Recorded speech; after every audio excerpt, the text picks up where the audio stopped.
নমস্কার, স্বাগতম মঞ্জুশ্রী কিচেনে। আজ আমরা বানাবো আসল স্বাদের গলদা চিংড়ি আর ডিমের বিরিয়ানি, যা খেলে মনে হবে রেস্টুরেন্টের স্বাদ বাড়িতেই।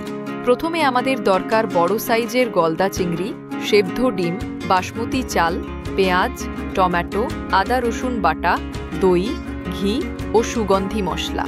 প্রথমে চিংড়ি ধুয়ে অল্প হলুদ ও নুন দিয়ে ম্যারিনেট করে নিন। এরপর চিংড়িগুলো সোনালি করে ভেজে তুলে রাখুন। একই তেলে পেঁয়াজ কুচি বাদামি করে ভেজে নিন। তার মধ্যে আদা রসুন বাটা ও টমেটো দিয়ে কষিয়ে নিন।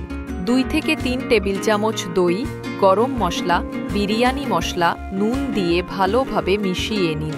তারপর ভাজা চিংড়ি ও সেদ্ধ ডিম দিয়ে মিশ্রণ তৈরি করুন।